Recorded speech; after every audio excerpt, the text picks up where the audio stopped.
Well, hello and welcome to another Tyrrell's Classic Workshop. We're back with Aston Martins again. As ever, we, for want of a better expression, we make these videos on the fly. This is not my core business, the YouTube channel, wonderful though it is, and I'm thrilled to have so many subscribers. And on that subject, if you aren't a subscriber, please do subscribe. It does help the algorithms, as they say, in 21st century wherever. These are both Aston Martin DB4 Series 5s. It was a brave new world when things started to settle down in the 50s and 60s after the upheaval of the Second World War, and countries were building more fast roads. Germany and America led the sort of fast straight road charge, really. The Autobahns in Germany had no speed limit, and consequently it was putting pressure on cars of a different sort to the kind that they ever had before. If one went for a trip, if the family went on holiday, if you went from A to B, in your car, as many people did, over long distances at that time, the early 1960s I'm particularly talking about, cars found themselves in an environment that was effectively new to them, the high-speed cruise window. So anything from 50 miles an hour to whatever was uncharted territory for cars, and it put the engines and the driveline under an unprecedented level of strain for a road car. And Aston Martin, along with a lot of other manufacturers, Jaguar with the E-Type in 1961, Aston in 1959, Mercedes-Benz, Porsche, all these manufacturers had to up the ante to make their cars survive high-speed cruising. One of the main contenders was Aston Martin that this particularly affected. So they got rid of the DB2, the DB Mark III in 1959 or thereabouts, and they introduced this, the DB4. And they, in order to make it better for high-speed cruising, they increased the engine capacity from 2.9 litres, as it was in the DB Mark III. The engine that was the beautiful engine that was designed by W.O. Bentley for the DB Mark III. He had his finger in a lot of pies. We think of him as the blood and thunder sports cars and racing cars of the 1920s up to 1931. But W.O. Bentley designed aero engines, he designed other car engines. The Lagonda V12 engine from the 1930s, I think, was his, which influenced the Jaguar V12 of the early 70s. He had lots of engineering fingers in lots of pies. Very clever guy, W.O. Bentley.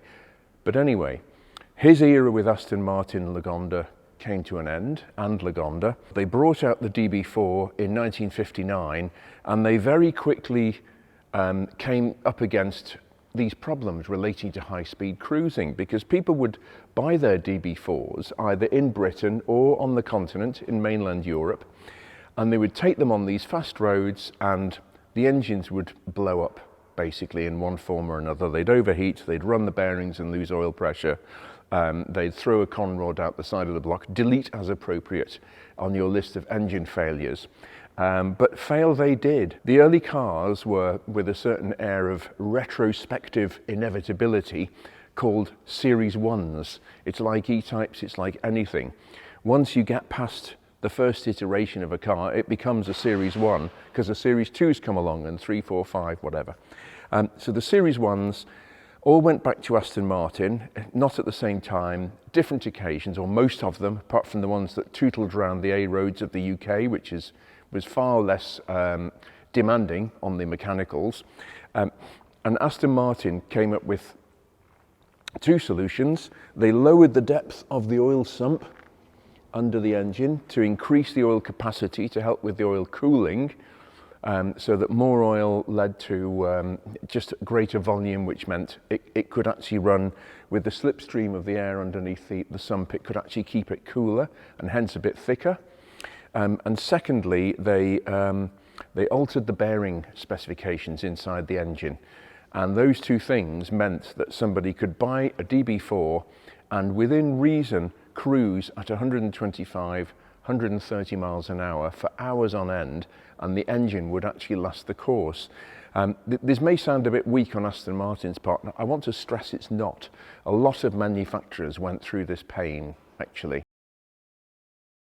Aston Martin gradually improved the breed with the DB4. It was a 3.7 litre all alloy straight six, not like the Jaguar XK engine, cast alloy block, RR50, Rolls-Royce patent, aluminium cylinder head. This was all alloy, the whole engine, with steel liners let into the alloy cylinder block. And it made for a very, very advanced package, actually. The aluminium engines have lasted fairly well. The one thing that does kill them, well, there are two things. Very fast driving can actually cause the aluminium block to move. So the higher tuned versions of these cars from the factory over the decades, actually the cylinder block wore more, for want of a better description, than the less highly tuned cars. And also the lack of antifreeze in the engines. The knowledge of these chemicals and how they work, etc., at the time wasn't around as much as it is today. And people put distilled water, if you were lucky, in the cooling system, kept the car in the garage where hopefully no sub-zero temperatures would cause the water to expand and crack the block. But it was realised eventually that blue antifreeze, ethylene glycol antifreeze, actually had an anti-corrosion inhibitor in it as well. So it would actually stop the aluminium inside the engine from breaking down in the water and effectively decreasing the thickness, the wall thickness of the aluminium block in the engine, which was very dangerous because it was designed to be a certain thickness in places for strength and integrity. So to make a long story short, this particular car we did a full restoration on a few years ago. It's come in for a service. It's finished in its original colour. I have covered this in a previous video. We've done a beautiful job of this car, actually, even though I say so myself. It stood up, the restoration still looks as fresh as ever. That's the compressor kicking in, but we'll carry on. We actually had to weld some of the block on this engine to bring it back to its 100% original strength and integrity, just because corrosion had got at it in places. This is normal, this is what happens. But this car, this engine is very strong. We've stretched it out capacity-wise.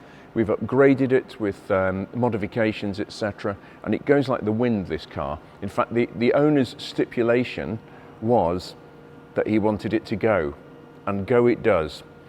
But what is interesting about these cars, so we fast forward a few years, the Series 2 came out with the modified sump and lubrication system and a few other bits and pieces. And then we fast forward 2 or 3 years to 1962, and the Series 5 DB4 came out. Now the interesting thing is, I mean, these were all made in excruciatingly low production numbers. They were all hand built. The bodywork was hand beaten over a wooden buck, so no two cars are the same at all. Forget pressed steel panels or pressed alloy panels where you could just take a door off one car and put it on another. A million miles away from that. They brought the Series 5 out in September 1962, and it was the last of the line of the DB4 series. They made, I think, 130 odd in total DB4 Series 5s. They came in two forms. You either had these open headlights like the previous DB4s, or they brought these faired-in headlights out on the DB4 Series 5 Vantage, as it was called. So these are both essentially the same car. Aston Martin brought these out because they were used on the DB4 GT, and I actually did a video about a DB4 GT in South Africa 2 or 3 years ago. Again, a very, very rare car. I think they made 70 DB4 GTs in total.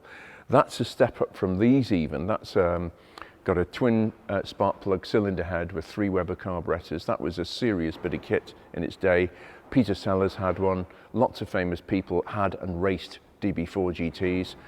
But on the road, As road cars, the DB4 Series 5 was sort of where it was at. Aston Martin, as quite a lot of car manufacturers have done over the years, stretched the DB4 for the Series 5. They made it 3 inches longer and they made it slightly taller because just to accommodate more. People were growing, people were getting taller, they were getting wider, and consequently Aston Martin made the cars a bit bigger to accommodate that. This is a beautiful car. It's come in, it's for a tune-up and an assessment. It's going to be in the Hampson auctions. Our friends who sponsor the channel, who we partner with on various projects. Hampson auctions are going to be auctioning this car in May. So if you want to have a look at the Hampson auction site, then this car is there.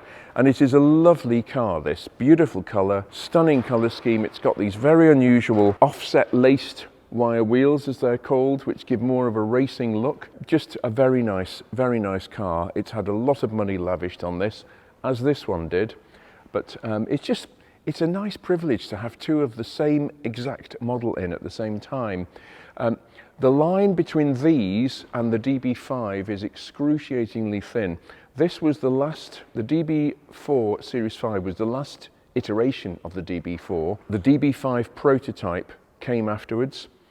It was what Sean Connery, the exact car that Sean Connery drove in Goldfinger. The differences are minimal between the DB4 Series 5, this one, with the faired-in headlights, and the DB5.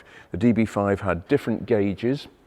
So instead of the instruments of the DB4, I've happened to have a brochure here, an original Aston Martin DB5 brochure from 1964. They had different gauges. The engine was stretched from 3.7 to 4 litres. A couple of the electric windows instead of wind-up windows. Just minor things like that differentiated the DB5 from the DB4 Series 5. So this was a very interesting period in Aston Martin's history, as with a lot of manufacturers. Ferrari, Lamborghini, Rolls-Royce, all sorts of car manufacturers made cars in tiny numbers by today's standards. The Americans churned them out in their thousands because they had a huge market, huge domestic market and export. But the small specialist car manufacturers made tiny numbers of these cars because they took so many man-hours to make them. Within my private library that I built up over several years, I have this, an Aston Martin DB5 brochure, an original one from 1964. And this is a moment of mischief and amusement for me because I've encountered over the years, there are quite a few specialists in the UK who are single mark specialists in Aston Martin, and it can sometimes get into a bit of a bun fight as to who does the best restoration work, and therefore it amuses me. I've got a photograph of the interior here which we can do a close-up of, and the trim work in particular comes in for quite a lot of attention. People say, oh, we would never do it like that. It was vinyl. We would now trim that in leather. Well, that's fair enough, but that's not original. So we get to the question of, do we keep it original and 100% replicate that with all its faults? Or do we shoot for the stars and go for perfection and make the original vinyl on the dashboard replaced by leather, etc.? So there's an interesting question. But this here particularly amuses me because under the pedals here we have some vinyl in the footwell, where your heels are when you're driving, and this is an original Aston Martin brochure. This is a bit of a mess, frankly, and that's how they turned these out. It was just the standards of the day. We didn't work to Audi build quality standards with 2mm, 3mm door gaps. Two beautiful Aston Martins, in short, both DB4 Series 5s. They made, I think, 130 odd in total, as I mentioned earlier. There are precious few differences between them and the DB5, and we've given this a final road test. We're just cleaning the carburetors on this before it goes out tomorrow. This one I'm going to take for a road test now that we've done a bit of checking over on it. So let's go. Let's take it for a bit of a run.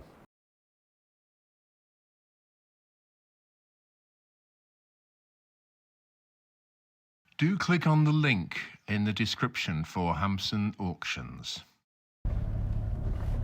Well, here we are out on the road in this car, and it is funny. I mean, I get to road test all manner of cars, and I consider myself extremely fortunate to do so, but I can't step into a car like this without imagining myself being Sean Connery driving a DB5 in some exotic pass in Switzerland. It's funny. It's just suddenly come to me now. Anyway, meanwhile, back on planet Earth, here we are in the DB4 Series 5. I haven't driven this car before, but it seems to be warming up quite pleasantly. It's such a British car, this. It really is, at the risk of stating the obvious. The level of chrome is just about right. These instruments are beautifully presented in front of the driver. And one of the other differences, I don't know whether I mentioned it before, is the difference between the DB4 and the DB5. The 5 actually has separate gauges here for the likes of oil temperature and oil pressure, whereas this has integral gauges with one upper and one lower segment. So that's another identifier between the DB4 and 5. I'll just see if the overdrive works. It does. Beautiful. Makes such a difference. And people have often asked when I've mentioned overdrives on the channel, which were a thing in the 1950s to the mid-60s. One of the reasons why overdrives were phased out is because they were just too complicated and too expensive. From a driver's point of view, absolutely fantastic. You just flick a switch, literally, and it just finds you another gear. None of this pushing the clutch in, moving the gear lever business.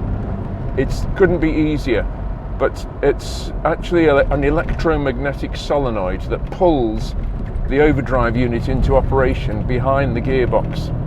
And it is quite a complicated and expensive bit of kit, and it's also quite heavy. It probably weighs about 8-10 kilos, an overdrive unit, whereas to extend the gearbox and put a fifth, which is basically 2 gears with the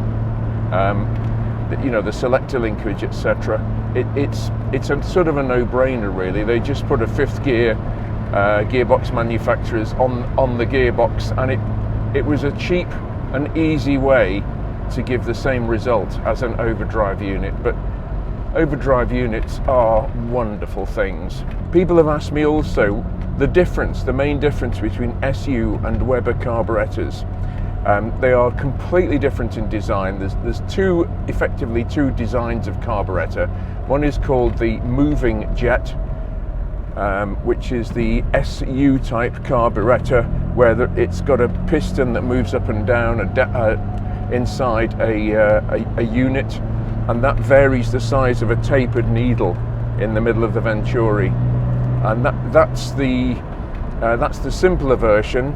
And then you have the fixed jet carburetor, such as a Weber, where you have a series of different size orifices and different size holes that push through or suck through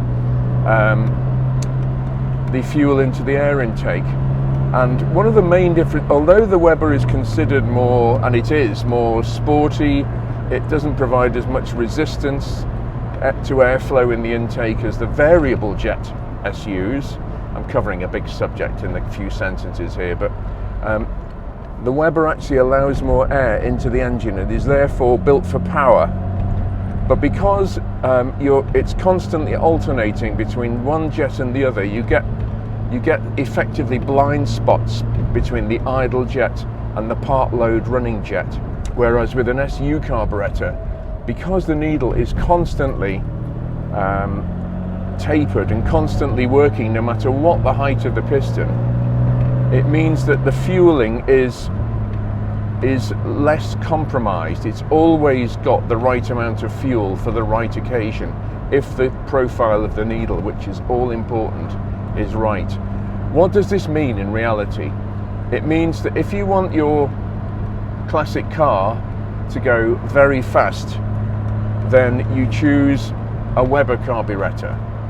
But if you want your car to be fast, not quite as fast as a Weber, but still very quick, but better in traffic and low down, because it has an infinite amount of fueling positions, the SU is actually a more usable carburetor in the likes of driving around London in your chosen classic car or whatever. SU carburetors for tractability and low down pull and smoothness, Webers for outright power. There are compromises with each, but it means that the SU equipped engines, when they're set up properly, can pull very smoothly from very low revs, as I shall demonstrate momentarily. And we've actually got T's and P's now.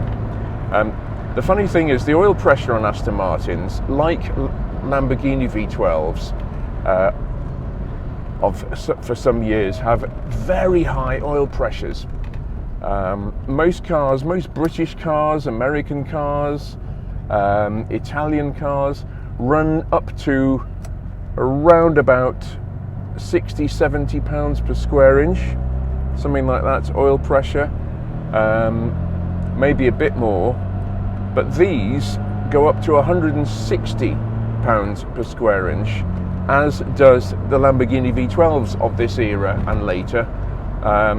They go up to around about 8 or 9 kilograms per centimetre, which is around about the same pressure in imperial speak. That's great. It's just the way the engine's designed. It's the bearing clearances.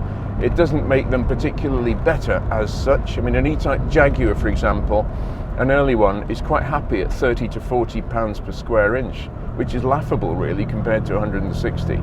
But what you've got to watch on these Astons, and it goes right the way through the V8 series as well, it's all right having well over 100 pounds per square inch oil pressure when it's cold, or even when it's warmish. You think, wow, this has got all the oil pressure in the world. But it's a different matter if you've been on the highway, on the motorway at reasonable cruising speeds, and then you pull over and the engine's idling with hot oil. That's when you check the oil pressure on an Aston Martin or a Lamborghini V12, Aston Martin straight 6 or V8, because if the oil pressure drops then to below 30-40 pounds per square inch, that's when you know you've got a problem with the engine. So if you're lucky enough to be looking to buy an Aston Martin or a Lamborghini, an old classic one, make sure the oil pressure is good when it's hot. Right, I'm going to take this car just to prove my point about the SU carburetors versus the Webers. I'm going to take this down to idle speed. There we are. And if I floor the throttle now, there isn't a moment's hesitation. That's full bore, full throttle. The engine is developing a rather lovely growl, but it's as smooth as silk.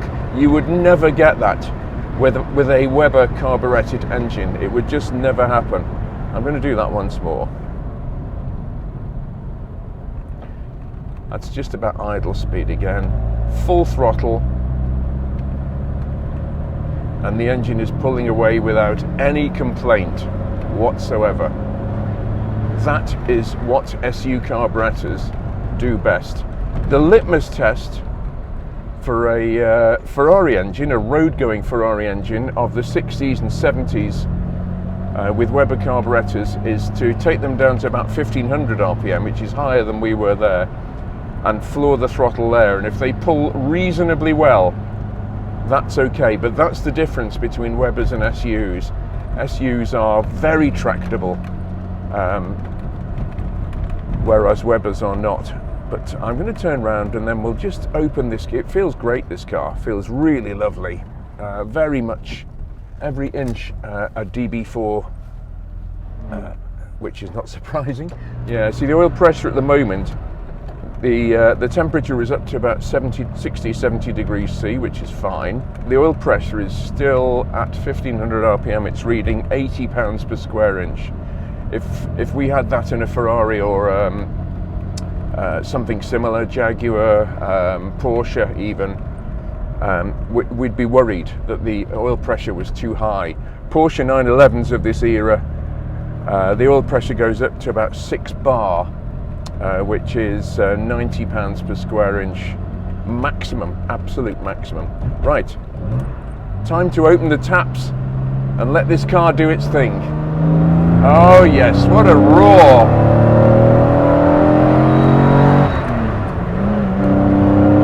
Lovely, absolutely beautiful, absolutely gorgeous, and again.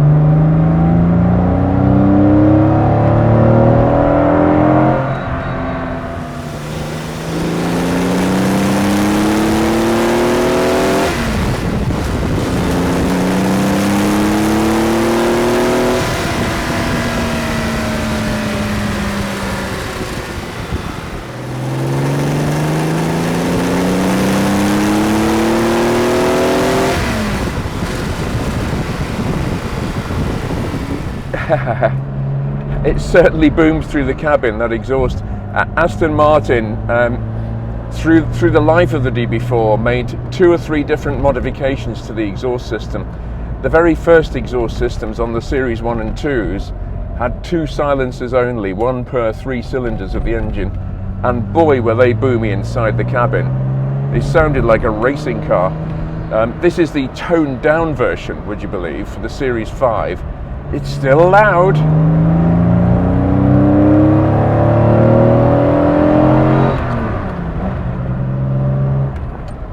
And we just engaged that overdraft. Overdraft? Preferably not. Overdrive. This is a very nicely driving DB4. It pulls very strongly. It's as smooth as you like. Everything works properly. I can say that this car drives very well. Whoever buys this car at the Hampson auction is in for a treat. It really does drive beautifully. It has the performance and the drivability to match the looks. Absolutely gorgeous. This car, upcoming Hampson auctions. What's not to like?